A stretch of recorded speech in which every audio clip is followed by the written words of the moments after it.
ओम श्री गुरुवे नमः। ओम शांति शांति शांति। प्रणाम भगवान।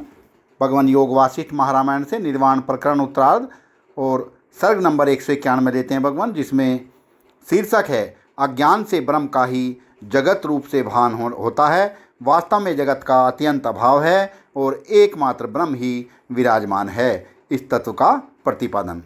श्री रामचंद्र जी बोले, मुनि श्रेष्ठ, यदि ऐसी बात है तब तो यह सारा जगत सदा सर्व पदार्थ रूप परमार्थ में ब्रह्म ही है, जो न कभी उत्पन्न होता है और न कभी नष्ट ही होता है। जगत की प्रतीति के रूप में यह भ्रांति ही भासित हो रही है। तात्विक दृष्टि से तो वह भ्रांति भी नहीं है, केवल पर ब्रह्म ही सत्ता है। श्री वशिष्ठ जी ने कहा, रघुनंदन, दृश्य की उत्पत्ति संभव न होने के कारण न दृष्टा है और न दृश्य ही है।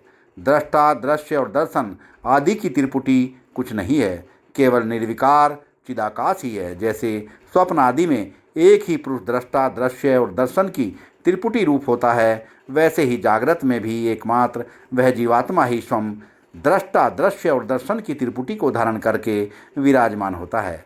अतः भान से योग्य पदार्थ भान तथा भासक स्वयं प्रकाश चेतन ही है। सर्ग आदि से सृष्टि के तुल्य स्फुरित होता हुआ वह स्वयं ही प्रकाशित होता है।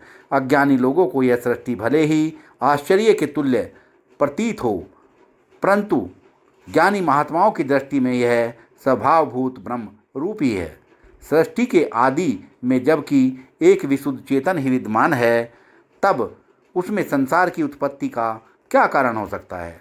दृश्य की सत्ता किसी तरह भी संभव न हो सकने के कारण केवल ब्रह्म ही जगत रूप से भासित हो रहा है।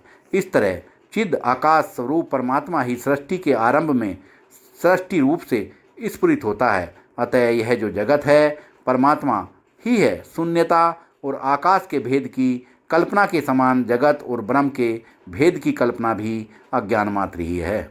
श्री राम, इस तत्व को समझ लेने पर भी जब तक यह सुंदर अनुभव से युक्त एवं दृढ़ न हो जाए, तब तक साधक को पाषाण की भांति मौन एवं निर्विकल्प होकर एकमात्र परमात्मा में ही स्थित रहना चाहिए। जिन विषय भोगों को बार बार भोग कर परम वैराग्य के कारण त्याग दिया जाता है, उन्हें अज्ञानी पुरुषों के कहने पर भी ग्रहण नहीं करना चाहिए। सत्संग को विराम देते हैं भगवान। प्रणाम भगवान।